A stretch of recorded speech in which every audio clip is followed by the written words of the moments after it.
Jaya TV நேயர்களுக்கு வணக்கம். நான் ஷப்தினா சுவையும் ஆரோக்கியம் இருந்த கம்பமா சமையல. இன்னைக்கு நம்ம பார்க்குற ரெசிபி எனக்கு என்ன, பிச்சு போட்ட கோழி வறுவல்.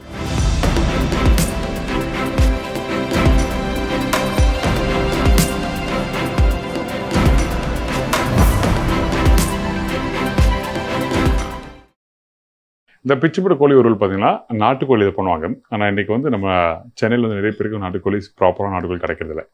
ஸோ அதனால் நீங்கள் கிடைக்கிற ப்ராய்லர் சிக்கன்லேயும் வச்சு நீங்கள் பண்ணிக்கலாம். அந்த ரெசிபி எப்படி பண்ணணும்னு சொல்லி நம்ம ப்ராப்பராக பார்த்துக்கலாம். இங்கே பார்த்தீங்கன்னா இந்த நாட்டுக்கோழி வேக வைக்கும் போது கொஞ்சம் மஞ்சத்தூள், இஞ்சி பூண்டு பேஸ்ட், சில்லி பவுடர், தனியாத்தூள், உப்பு போட்டு வேக வச்சுருக்கோம். அந்த வேக வச்சதை நான் வந்து தண்ணி தனியாகவும் அந்த சிக்கன் தனியாகவும் பிச்சு வச்சுருக்கேன். சரிங்களா, இது ஃபஸ்ட்டு ப்ராசஸ். இந்த மாதிரி பண்ணி வச்சுட்டு அதுக்கப்புறம் டாஸ் பண்ண போகிறோம். ஸ்டெப் பை ஸ்டெப்பாக பார்க்கலாம். அதுக்கு முன்னாடி இந்த ரெசிபிக்கு தேவையான பொருட்கள் பார்த்துருங்க. பிச்சு போட்ட கோழிக்கு தேவையான பொருட்கள்: சிக்கன் 1/4 கிலோ, கருவேப்பிலை சிறிதளவு, கொத்தமல்லி தேவையான அளவு, மஞ்சத்தூள் சிறிதளவு, குழம்புத்தூள் 3/4 teaspoon, white pepper powder 1/2 teaspoon, சின்ன வெங்காயம் 10லேருந்து 15 நம்பர், சோம்பு 1/4 டீஸ்பூன், உப்பு தேவையான அளவு, எண்ணெய் தாளிப்புக்கு தேவையான அளவு. இப்போ இந்த பிச்சு போட்ட கோழிக்கு தேவையான பொருட்கள் நீங்கள் பார்த்துருப்பீங்க. ஃபர்ஸ்ட் நம்ம என்ன பண்ணுறோம், நான் சொன்ன மாதிரி அந்த சிக்கனை வந்து வேக வச்சு எடுத்து வச்சுருக்கேன். பார்த்தீங்களா, இதில் வந்து நான் சொன்ன மாதிரி மஞ்சத்தூள், மிளகாத்தூள், மல்லித்தூள், இஞ்சி பூண்டு பேஸ்ட்டு இது எல்லாத்தையும் ஒன்றா போட்டு வேக வச்சு எடுத்து வச்சுருக்கோம். இது வந்து வீட்டில் தோசைக்கல் இருந்ததுன்னா தோசைக்கல்லை போட்டு பெரட்டி எடுக்கிறது நல்லாயிருக்கும். அப்படி இல்லாதவங்க இந்த மாதிரி கடாயை யூஸ் பண்ணிக்கலாம். நான் இந்த பிச்சு போட்ட கோழி வந்து கொஞ்சம் வித்தியாசமாக பண்ணுறோம். நீங்கள் கடையில் வாங்கும்போது பொடிச்சா வெங்காயத்தை கட் பண்ணி போட்டுருவாங்க, இல்லை ஸ்லைஸ் பண்ணி வெங்காயம் போட்டுருவாங்க. ஆனால் நான் சின்ன வெங்காயத்தை நான் என்ன பண்ணுறேன்னா, நான் ஒரு 1/2 இல்லை 1/3 கட் பண்ணி வச்சுருக்கேன். பெருசாக இருந்தால் 1/3, கொஞ்சம் சின்ன சைஸாக இருந்தால் 1/2 கட் பண்ணி வச்சுருக்கோம். ஸோ அந்த வெங்காயத்தை இதில் போட்டு வதக்கிட்டு அந்த சிக்கனோடு சாப்பிடும்போது நல்லாயிருக்கும். அதனால் ஃபஸ்ட் நம்ம என்ன பண்ணுறோம், கொஞ்சோண்டு சோம்பு தாளிப்புக்கு யூஸ் பண்ணுறேன். இந்த சோம்பு போட்ட பிறகு இதில் இந்த வெங்காயத்தை போடலாம். அது வெங்காயத்தோட சாப்பிடும்போது பார்த்திங்கன்னா ரொம்ப நல்லாயிருக்கும். அதனால தான் இந்த வெங்காயத்தை போடுறேன். ஒரு வெங்காயம் அந்த மென்று கடித்து சாப்பிடும்போது நல்லாயிருக்கும். இதுக்கப்புறம் கொஞ்சம் பச்சை கருவேப்பிலை. சில பேர் தக்காளி போடுவாங்க, அவங்க ஸ்டைலு அவங்களோட மெத்தடில் பண்ணுறதுக்கு பண்ணுவாங்க. ஆனால் இந்த மெத்தடில் நான் எப்பவும் வீட்டில் பண்ணுவேன், ரொம்ப நல்லாயிருக்கும். ஆனால் இந்த ஸ்டாக் வாட்டரும் பக்கத்தில் எடுத்து வச்சுருங்க பாருங்கள். அந்த சிக்கன் வேக வைக்கும் போது வேக வச்சு அந்த ஸ்டாக் வாட்டர் இங்கே வச்சுருக்கேன். இந்த ஸ்டாக் வாட்டர் இன்கேஸ் நீங்கள் மசாலா போடும்போது கொஞ்சம் தேவைப்பட்டனா எடுத்து யூஸ் பண்ணிக்கலாம். அதெல்லாம் எடுத்து வைக்கிறோம். அப்படி அந்த ஸ்டாக் வாட்டர் நீங்கள் யூஸ் பண்ணலைன்னா அப்போ அந்த டைமில் என்ன பண்ணலாம், சூப்பாக கூட சாப்பிட்லாம். நீங்கள் வீட்டில் ஒரு சிக்கன் சூப் சாப்பிட்றீங்க, இல்லை மட்டன் சூப் சாப்பிட்றீங்கன்னா அந்த வேக வச்ச அந்த தண்ணியை வந்து எடுத்து இப்படி மல்டி பர்பஸாக யூஸ் பண்ணலாம். சாப்பிட்றதுக்கு முன்னாடி நல்ல ஒரு பசி தூண்டுறதுக்கு இந்த மாதிரி ஸ்டாக் வாட்டர் சாப்பிட்டா குட் ஃபார் ஹெல்த். அந்த பசியை என்ன சொன்னால், சுடு தண்ணி சாப்பிட்டா வயிறு வந்து கொஞ்சம் அப்படியே அப்பா எப்போ தான் ஃப்ரீயாக இருக்குது அப்படி சொல்லி சொல்கிறாங்களா, அது மாதிரி தான் இந்த ஸ்டாக் வாட்டரு அந்த ப்ரோட்டீன் வாட்டரோட நம்ம சாப்பிடும்போது கொஞ்சம் ஸ்ட்ரென்த்தும் இருக்கும், அதனால பசி எடுக்கும். அதனால தான் எப்பவுமே சூப் வந்து தின் சூப் சாப்பிட்டா பிஃபோர் மீல் வந்து நல்லது அப்படி சொல்லுவாங்க. இப்போ இந்த வெங்காயம் போட்டிருக்கேன். இந்த வெங்காயம் போட்டு இந்த மாதிரி லைட்டாக வதங்கி வர டைமில் நம்ம என்ன பண்ணுறோம், அந்த சிக்கன் அதை போட போகிறேன். அதே டைமில் இந்த வெங்காயம் வதங்குற டைமில் எண்ணெய் எந்த அளவுக்கு வேணுமோ அதை பார்த்து யூஸ் பண்ணுங்கள். அதிகமாக நான் எண்ணெயும் போட்டுறாதீங்க. சரிங்களா, இப்போ வெங்காயத்துக்கு ஏற்ற மாதிரி எண்ணெய் ஊற்றிருக்கேன்.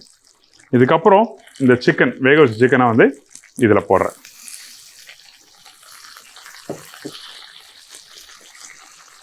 Simple easy method. நிறைய மசாலா, நிறைய காய்கறிகள் அப்படி எதுவும் போடாமல் இப்படி போடுறேன். கொஞ்சம் மஞ்சத்தூள், எல்லார் வீட்லேயும் இருக்க ஒரு பொருள் குழம்புத்தூள். இல்லாதவங்க மிளகாத்தூள், தனி மிளகாத்தூளும் தனி மல்லித்தூளும் போட்டுடலாம். சரிங்களா, நல்ல காரமாக வேணால் இப்படி போட்டுக்கங்க. இதுக்கப்புறம் உப்பு தேவையான அளவுக்கு. இதோட ஒயிட் பெப்பர் பவுடர் இல்லை பிளாக் பெப்பர் பவுடர் உங்களுக்கு எது வசதியாக இருக்கோ போட்டுங்க. நான் வந்து வீட்டில் ஒயிட் பெப்பர் பவுடர் போடுவேன். நீங்கள் தேவைப்பட்டால் பிளாக் பெப்பரும் போட்டுடலாம். இதோட கொஞ்சம் கொத்தமல்லி போட்டு இப்போ இதெல்லாம் போட்டு அவ்வளோ அப்படியே பரட்டி எடுத்தினா ரெடி.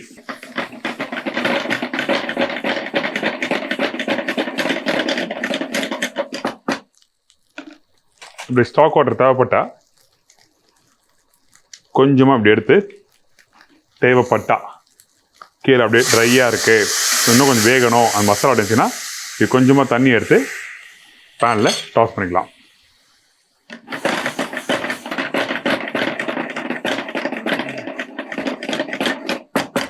அவ்வளோதான்.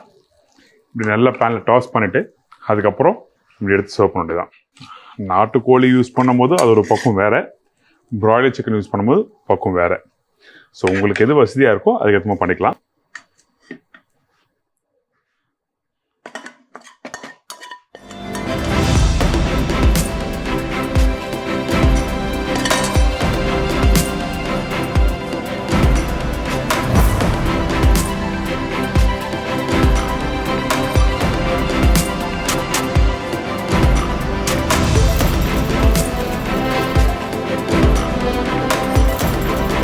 நல்ல ட்ரையாக சுக்கா ஸ்டைலில் உங்களுக்கு இந்த பிச்சு போட்ட கோழி எப்படி பண்ணுறது சொல்லி கொடுத்துருக்கேன். ட்ரை பண்ணி பாருங்கள். இப்படி தான் இருக்கும். பேசிக் சிம்பிள் ரெசிபி. இதில் வந்து இன்னும் மோர் அந்த ஸ்பைசஸ் போடணும், இன்னும் டேஸ்ட் என்ஹான்ஸ் பண்ணணும், இன்னும் வந்து வெஜிடபிள்ஸ் போடணும், கொஞ்சம் மசாலா போடணும் அப்படிலாம் இல்லை. பிச்சு போட்டு கோழி சொல்கிறது கான்செப்ட் பார்த்தீங்கன்னா அந்த வேக வச்ச கோழியில் கொஞ்சம் அந்த சம்மந்தப்பட்ட மசாலா பொடியும் அந்த மிளகுத்தூளை போட்டு டாஸ் பண்ணுறது தான் பிச்சு போட்டு கோழி. இதுக்கப்புறமும் வந்து இன்னும் கொஞ்சம் வேறு என்ன பொருளை ஆட் பண்ணாச்சுன்னா சின்ன வெங்காயம் தவிர வேறு எதுவுமே இல்லை. இந்த சின்ன வெங்காயம் வந்து காரத்தன்மை இருக்கும். அந்த சின்ன வெங்காயத்தோட அந்த சிக்கன், அந்த மிளகுத்தூள், அந்த குழம்புத்தூளாக போட்டு சாப்பிட்டு கடிச்சு மென்று சாப்பிடும்போது ரொம்ப சூப்பராகும். இன்கேஸ் நீங்கள் எங்கேனா ட்ராவல் பண்ணி போகிறீங்க, ஒரு சிக்கன் சாண்ட்விச் பண்ணணும் அப்படிங்கும்போது சிக்கனை தனியாக வேக வச்சு அந்த மயோவில் போட்டு பண்ணுறதுக்கு போல இந்த மாதிரி ஒரு மிக்சர் ரெடி பண்ணி நீங்கள் பட்டரில் போட்டு டோஸ்ட் பண்ணிவிட்டு அந்த ஸ்டஃபிங் உள்ளே வச்சு நீங்கள் சாப்பிட்டு பாருங்கள். அது இன்னும் வேறு மாதிரி இருக்கும். அதை அப்படியே பேக் பண்ணி நீங்கள் எடுத்துகிட்டு போடலாம். ஸோ இன்றைக்கி நம்மளுக்கு அம்மா சமையலில் ஒரு சூப்பரான ஒரு பிச்சு போட்ட கோழி எப்படி பண்ணுறது பார்த்துருப்பீங்க. ட்ரை பண்ணி பாருங்கள். ட்ரை பண்ணி பார்த்துட்டு ஃபீட்பேக் கூட இதே மாதிரி நான் இன்னொரு நாள் ஒரு புது ரெசிபி சந்திக்கிறேன். நன்றி, வணக்கம். See you, bye bye, take care.